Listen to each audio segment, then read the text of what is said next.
கர்த்தருடைய பரிசுத்த நாமத்திற்கு மகிமை உண்டாவதாக. இந்த நாளிலும் மீண்டும் உங்கள் ஒவ்வொருவரோடும் ஒரு சிறிய தியானத்தை பகிர்ந்து கொள்ளும்படியாக கர்த்தருடைய கிருபையிலே கடந்து வந்திருக்கிறேன். இன்றைய நாள் தியானத்தினுடைய தலைப்பு, கலங்காமல் திகையாமல் எங்கள் முகங்களை பிரகாசிக்கிற தேவனை நோக்கி பாருங்கள். ஆமென். கலங்காமல் திகையாமல் எங்கள் முகங்களை பிரகாசிக்கிற தேவனை நோக்கி பாருங்கள். அன்பான சகோதர சகோதரிகளே, இதற்கு ஆதாரமாக ஒரு வார்த்தையை நான் உங்களுக்கு வாசிக்க விரும்புகிறேன். அங்கே சங்கீதம் 42வது அதிகாரம் 5வது வசனத்திலே சங்கீதக்காரன் இப்படி சொல்லுகிறார்: என் ஆத்துமாவே, நீ ஏன் கலங்குகிறாய்? ஏன் எனக்குள் தியங்குகிறாய்? தேவனை நோக்கி காத்திரு, அவர் சமூகத்து ரட்சிப்பின் நிமித்தம் நான் இன்னும் துதிப்பேன். இதே வார்த்தையைத்தான் 11வது அதிகாரத்திலும் 11வது வசனத்திலும் அங்கே சொல்லுகிறார்: என் ஆத்துமாவே, நீ ஏன் கலங்குகிறாய்? ஏன் எனக்குள் தியங்குகிறாய்? தேவனை நோக்கி காத்திரு, என் முகத்துக்கு ரட்சிப்பும் என் தேவனுமாய் இருக்கிறவரை நான் இன்னும் துதிப்பேன். அதாவது இங்கே சங்கீதக்காரன் தனக்குள்ளே இருக்கிற ஆத்துமாவை நோக்கி, அன்புக்குரியவர்களே, சொல்லுகிற ஒரு காரியம், தேவனுக்குள்ளாக ஏன் கலங்குகிறாய்? ஏன் தியங்குகிறாய்? தனக்கே சொல்லுகிற ஒரு காரியம். ஏன் கலங்குகிறாய்? ஏன் தியங்குகிறாய்? தேவனை நோக்கி காத்திரு, தேவனை நோக்கி காத்திரு. ஏனென்று சொன்னால், அவருடைய சமூகத்திலே ரட்சிப்பு இருக்கிறது. ஆமென். அவருடைய சமூகத்திலே ரட்சிப்பு இருக்கிறது என்று சொல்லி அவர் சொல்லுகிறார். அவர் சமூகத்தின் ரட்சிப்பின் நிமித்தம் நான் இன்னும் அவரை துதிப்பேன். ரட்சிப்பு என்று சொல்லும் பொழுது விடுதலைகள், எங்களுடைய வாழ்க்கைக்கு தேவையான ஒவ்வொரு ஆசீர்வாதமான காரியங்கள், நாங்கள் சந்திக்கிற ஒவ்வொரு பிரச்சனைகளுக்கும், எங்களுடைய வாழ்க்கைகளில் இருக்கிற ஒவ்வொரு குறைவுகளுக்கும் அவருடைய சமூகத்திலே, அவரிடத்திலே எங்களுக்கு அன்பானவர்களே விடுதலைகள் உண்டு, ஆசீர்வாதங்கள் உண்டு. அதனால் தான் இங்கே சங்கீதக்காரன் சொல்லுகிறார்: என் ஆத்துமாவே, நீ ஏன் கலங்குகிறாய்? நீ ஏன் தியங்குகிறாய்? தேவனை நோக்கி காத்திரு. அந்த தேவனிடத்திலே நீ காத்திரு. நிச்சயமாக அந்த தேவனுடைய சமூகத்திலே அங்கே ரட்சிப்பு இருக்கிறது, விடுதலை இருக்கிறது, ஆசீர்வாதங்கள் இருக்கிறது. எங்களுடைய குறைவுகளுக்கும் தேவைகளுக்கும் பதில்கள் உண்டு என்பதை இங்கே சங்கீதக்காரன் சொல்லுகிறார். அதைத்தான் அங்கே 11வது வசனத்தில் சொல்றேன்: ஆத்துமாவே, நீ ஏன் கலங்குகிறாய்? நீ ஏன் எனக்குள் தியங்குகிறாய்?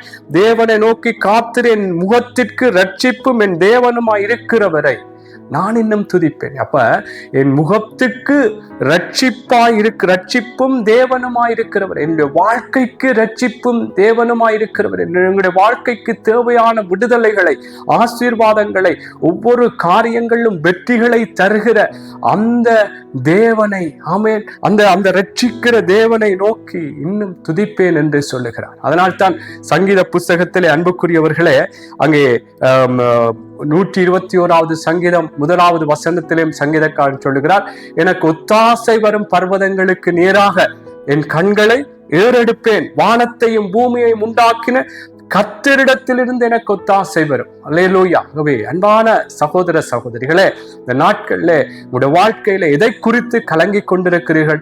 எதை குறித்து தியங்கி கொண்டிருக்கிறீர்கள்? வேதனைப்பட்டு கொண்டிருக்கிறீர்கள்? என்னிடத்தில் இப்படியெல்லாம் குறைவு இருக்கிறதே, எப்படி என்னுடைய காரியங்கள், என்னுடைய பிள்ளைகளுடைய காரியங்கள், குடும்பத்தின் நிலைமைகள் எப்படியெல்லாம் மாற்றப்பட போகிறது, இது எப்படி ஆகும் என்று பல கேள்விகளோடு அன்புக்குரியவர்களே நீங்கள் இருப்பீர்களா இருந்தால், உங்களுக்கு சொல்லுகிற ஒரு நற்செய்தி, இங்கே சங்கீதக்காரனுக்குள்ளும் பல தியக்கங்கள், கலக்கங்கள் இருந்த பொழுது அவன் தேவனுக்குள்ளாக அதை சுதாகரித்துக் கொண்டு அவன் சொல்லுகிறான்: என் ஆத்துமாவே, நீ ஏன் கலங்குகிறாய்? நீ ஏன் தியங்குகிறாய்? தேவனை நோக்கி காத்திரு. அவருடைய சமூகத்தின் ரட்சிப்பின் நிமித்தம் நான் அவரை இன்னும் துதிப்பேன் என்று சொன்னது போல, அன்பானவர்களே, இந்த நாளிலும் நாங்களும் இன்றைக்கு எதை குறித்தும் நாங்கள் கலங்கி கொண்டிருக்கிறோமோ, நாங்கள் இந்த வேளையிலும் அந்த தேவனிடத்திலே நாங்கள் கலங்குகிற, நாங்கள் தியங்குகிற, நாங்கள் எங்களுடைய வாழ்க்கையிலே எதை குறித்து ஒரு கேள்விகள், பல விதங்களிலே பல காரியங்கள் எங்களை சூழ்ந்து கொண்டிருக்கும் பொழுது, இதெல்லாம் எப்படி ஆகும்? ஆண்டவரிடத்திலே இவைகளுக்கெல்லாம் பதில் இருக்கு. ஆண்டவர் எங்களுக்கு இவைகள் இருந்தெல்லாம் வெற்றிகளை தர அவரிடத்திலே விடுதலைகளும் ரட்சிப்புகளும் அன்பானவர்களை ஆசீர்வாதங்களும் இருக்கிறபடினால் அந்த தேவனை நோக்கி காத்திருங்கள். அதுதான் நான் சொன்ன தலைப்பு என்று சொன்னால், நாங்கள் தியங்காமல் கலங்காமல் எங்கள் முகங்களை பிரகாசிக்கிற தேவனை நோக்கி நாங்கள் பார்ப்போம். ஆமென். ஆகவே அன்பான சகோதர சகோதரிகளே, இதே சங்கீத பகுதியிலே அங்கே 34:5 சொல்லப்படுகிற ஒரு வார்த்தை, அவர்கள் அங்கே அவரை நோக்கி பார்த்து பிரகாசம் அடைந்தார்கள். அங்கே சொல்ல சங்கீதம் 34:5, அவர்கள் அவரை நோக்கி பார்த்து பிரகாசம் அடைந்தார்கள், அவர்கள் முகங்கள் வெட்கப்படவில்லை. ஆகவே தேவனுடைய பிள்ளைகள் தேவனை நோக்கி பார்த்து தங்களுடைய வாழ்க்கையில் இருந்த குறைவுகள் எல்லாவற்றிலும், தங்களுடைய வாழ்க்கையில் இருந்த ஒவ்வொரு போராட்டங்களிலும் வெற்றிகளை பெற்றார்கள் என்றால் அவருடைய சமூகத்திலே ரட்சிப்பு இருக்கிறது. நாங்கள் சங்கீதம் 42 படித்தது போல அந்த தேவ சமூகத்தின் ரட்சிப்பின் நிமித்தம், அவர் சமூகத்தின் ரட்சிப்பின் நிமித்தம் நான் இன்னும் துதிப்பேன் என்று சங்கீதக்காரன் சொன்னது போல, அன்பானவர்களே, நாங்கள் இதை குறித்து எங்களுக்கு ஒரு கலக்கங்கள், தியக்கங்கள், பலவிதமான கேள்விகள், எங்களுக்கு பயங்கள், பலவிதங்களிலே எங்களை சுற்றி எங்களை நெருக்குகிற காரியங்கள் இருக்குமா இருந்தால், கர்த்தரை நோக்கி நாங்கள் பார்ப்போம் என்றால் அவர் எங்களை வாழ வைக்கிறவர், அவர் எங்கள் முகங்களை பிரகாசிக்க பண்ணுகிறவர், அவரை நோக்கி பார்க்கும் பொழுது எங்களுக்கு ஒத்தாசைகளை அனுப்புகிற தேவன், அவருடைய சமூகத்திலே எங்களுடைய எல்லாவற்றுக்கும் பதில்கள் இருக்கிறது. அன்புக்குரியவர்களே, அவரை நம்புகிறவர்களை அவர் வெட்கப்பட்டு போக விடாத தேவன். அதனாலே நாங்கள் அவரை நோக்கி பார்ப்போம். நாங்கள் கலங்கிக் கொண்டிருக்காமல், கவலைப்பட்டு கொண்டிருக்காமல், பலவிதமான கேள்விகளோடு இருக்காமல் கர்த்தருடைய பாதத்திலே வைத்து விடுவோம். ஆமென். அங்கே அதனால்தான் பல தேவ வார்த்தைகள் எங்களுக்கு சொல்லப்படுகிறது. உங்கள் கவலைகள், உங்கள் பாரங்கள் எல்லாம் அவருடைய பாதத்திலே இறக்கி வைத்து விடும். அவர் எங்களுடைய வாழ்க்கையை பிரகாசிக்க பண்ணுவார். ஆமென்.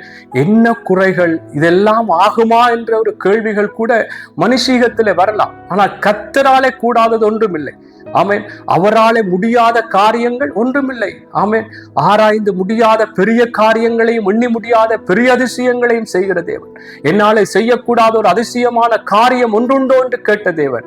ஆகவே அன்பான சகோதரங்களே, சகோதரிகளே, உங்களுடைய கலக்கங்களையும் தியக்கங்களையும் கர்த்தருடைய பாதத்திலே வைத்துவிட்டு அவரை நோக்கி பாருங்கள். இவைகளுக்கெல்லாம் தேவனாலே முடியாதது ஒன்றுமில்லை, தேவனால் கூடாதது ஒன்றுமில்லை என்று சொல்லி கர்த்தருக்குள்ளாக உங்களுடைய என்ன இயலாமைகள் இருக்கிறதோ கர்த்தருக்குள்ளே, ஆண்டவரே படிக்க முடியவில்லையே, அல்லது ஏதோ ஒரு வேலை காரியங்களை செய்ய முடியவில்லையே, குடும்பத்தை நடத்த முடியவில்லையே, எனக்கு இப்படி ஒரு குறைவு இருக்கிறது என்று கர்த்தரிடத்திலே சொல்லுங்கள். கர்த்தர் எல்லா விதத்திலும் பலன் தந்து, ஆமென், அவைகளை எல்லாம் அன்புக்குரியவர்களே எங்களுக்கு ஒரு நல்லபடியாக ஒவ்வொன்றையும் செய்வதற்கு, ஆசீர்வாதமாக நாங்கள் வாழ்வதற்கு கர்த்தர் கிருபை செய்ய. அதனால்தான் நான் சொல்லுகிறேன், அவருடைய சமூகத்திலே ரட்சிப்பு இருக்கிறது, விடுதலை இருக்கிறது, எல்லாவற்றுக்கும் பதில் இருக்கிறது. ஆமென். அதனால்தான் சங்கீதக்காரன் அவருடைய சமூகத்தின் ரட்சிப்பின் நிமித்தம் அதை சுதந்தரித்து சொல்றான், நான் இன்னும் துதிப்பேன் என்று சொல்லி. அல்லேலூயா. அவரிடத்தில் அவரை நோக்கி பார்ப்போம், அவர் பிரகாசிக்க பண்ணுகிறது. பாருங்கள், ஒரு உதாரணத்தை சொல்லுகிறேன். அங்கே ரோமர் புஸ்தகத்திலே ஆபிரகாமை குறித்து, ஆபிரகாம் குறித்து அங்கே சொல்லப்படுகிறது. ரோமர் 4:18 வாசிக்கிறேன். பாருங்கள், உன் சந்ததி இவ்வளவா இருக்கும் என்று சொல்லப்பட்டபடி தான் அநேக ஜாதிகளுக்கு தகப்பனாவதை நம்புகிறதற்கு ஏதுவில்லாது இருந்தும் அதை நம்பிக்கையோடு விசுவாசித்தான். அவன் விசுவாசத்திலே பலவீனமாய் இருக்கவில்லை. அவன் ஏறக்குறைய 100 வயதுள்ளவனாய் இருக்கும் போது தன் சரீரம் செத்து போனதையும் சாராளுடைய கற்பம் செத்து போனதையும் எண்ணாதிருந்தான். பாருங்கள், என்ன இதுல நான் சொல்லுகிறேன், ஆண்டவற்ற வார்த்தை அவனை அந்த சந்ததிகளுக்கு, உன் சந்ததி இவ்வளவா இருக்கும், ஜாதிகளுக்கு தகப்பனாவாய் என்றெல்லாம் கர்த்தர் வாக்குத்தத்தம் சொன்ன பொழுது அவனுடைய வாழ்க்கையிலே அதுக்கு எந்த விதத்திலும் இந்த ஆசீர்வாதங்கள் கடந்து வருவதற்கு, இதெல்லாம் நிறைவேறுவதற்கு அவனுடைய சரீரம் பிள்ளையினாலே அடுத்த சந்ததி பெருகும் என்றால் பிள்ளை பெறுவதற்கே அங்கே பலன் இல்லாமல் இருந்தார்கள். ஆனாலும் அன்பானவர்களே, பாருங்கள், கர்த்தர் சொன்னால், கர்த்தர் அங்கே அவர் கட்டளையிட்டால் அவராலே முடியாத ஒன்றுமில்லை. பாருங்கள், 100 வயதான ஆபிரகாமையே சாராளையும் அங்கே எப்படியாக கற்பம் செத்து போனதையும் அதில் சொல்லப்படுகிறது. அங்கே பாருங்கள் 18 100 வயதுல தன் சரீரம் செத்து போனதையும் சாராளுடைய கற்பம் செத்து போயிட்டு, ஆனால் கர்த்தர் செத்து போனதையும் உயிர்ப்பித்து பிள்ளையை பிறப்பிக்க வைத்து கர்த்தர் அங்கே ஆசீர்வாதமாக காரியங்களை மாற்றினார். ஆமென். அவன் என்ன சொல்லுகிறேன் அன்பானவர்களே, இன்றைக்கு எதை குறித்தும் ஒரு ஒரு ஒரு கடைசியாக இதெல்லாம் இனி சரிவராது என்ற ஒரு முற்றுப்புள்ளி, இது எப்படி ஆகும், இதெல்லாம் நாங்கள் கேட்காம கர்த்தர் பிரகாசிக்க பண்ணுகிற தேவன். ஆமென், ஆமென். ஆகவே அவர் உயிர்ப்பிக்கிற தேவன், பாழானவைகளை மீண்டும் சீர்படுத்துகிறவர், சரிப்படுத்துகிறவர், இடிந்து போனவைகளை எல்லாம் மீண்டும் கட்டுகிற தேவன். ஆமென். ஆகவே அன்பானவர்களே, கர்த்தரை நோக்கி பார்ப்போம். எதை குறித்தும் கலங்காமல், எதை குறித்து, பிள்ளைகளை குறித்து கலங்குகிறீர்களா?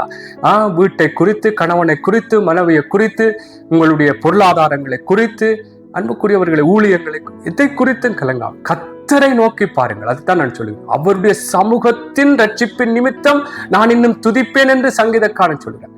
அவருடைய சமூகத்திலே எல்லாத்துக்கும் பதில் இருக்கிறது. ஆகவே அன்பானவர்களே, கர்த்தருக்குள்ளாக கர்த்தரை நோக்கி பாருங்கள். அங்கே ஆபிரகாம் எப்படி சாராளுடைய கற்பமும் செத்து போட்டு, இவருடைய சர்வம் செத்து போட்டு, ஆனாலும் கர்த்தர் சொன்னால் அது நிறைவேறும். ஆகவேதான் நான் என்ன சொல்கிறேன், இப்படிப்பட்ட நிலையிலிருந்தே அங்கே தேவன் ஆபிரகாமின் நிமித்தம் அங்கே சந்ததிகளை ஆசீர்வதித்தார், சந்ததிகளை வரப்பண்ணினார், பெருக பண்ணினார். ஆகவே அன்பானவர்கள் என்ன சொல்லுகிறேன், கர்த்தருடைய சமூகத்திலே ரட்சிப்பு இருக்கு. கர்த்தருடைய சமூகத்திலே, அவரிடத்திலே எங்களுக்கு எல்லாவற்றுக்கும் பதில் இருக்கிறது. எல்லாவற்றுக்கும் அவராலே எங்களுடைய வாழ்க்கையை கட்ட முடியும்.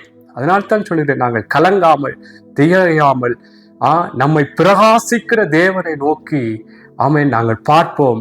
கர்த்தர் நிச்சயமாய் வருகிற நாட்கள், இந்த நாட்கள் நீங்கள் யார் யாரெல்லாம் எதை குறித்து கலங்கி தியங்கி பலவித கவலைகளோடு காணப்படுகிறீர்கள், இந்த வார்த்தையை நீங்கள் பெற்றுக் கொள்ளுங்கள்.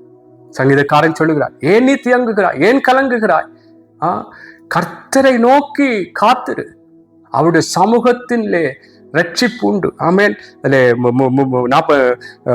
அதாவது 42:5 சொல்லி, என் ஆத்துமாவே நீ ஏன் கலங்குகிறாய், நீ ஏன் எனக்குள் தியங்குகிறாய்? தேவனை நோக்கி காத்திரு, அவர் சமூகத்தின் ரட்சிப்பின் நிமித்தம் நான் இன்னும் துதிப்பேன். அல்லேலூயா, அல்லேலூயா. ஆகவே அன்புக்குரிய சகோதர சகோதரிகளே, அவர் சுதந்தரித்து சொல்லுகிறார், அவருடைய சமூகத்திலே எனக்கு வருகிற இந்த தியக்கங்களுக்கும் கலக்கங்களுக்கும் வருகிற அந்த விடுதலைகளின் நிமித்தம் அவரை துதிப்பேன் என்று சொல்லி சுதந்தரித்து கர்த்தரை உயர்த்துகிறார். ஆகவே இன்றைக்கும் நானும் நீங்களும் கர்த்தருடைய சமூகத்திலே எங்களுடைய எல்லா கலக்கங்கள், கவலைகள், வருகிற சந்திக்கிற போராட்டங்கள், இயலாமைகள், நெருக்கங்கள் எல்லாவற்றையும் கர்த்தருக்குள்ளாக ஒப்பு கொடுப்போம்.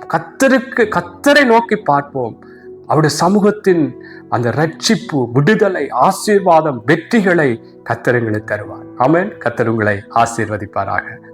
ஆமென், ஆமென்.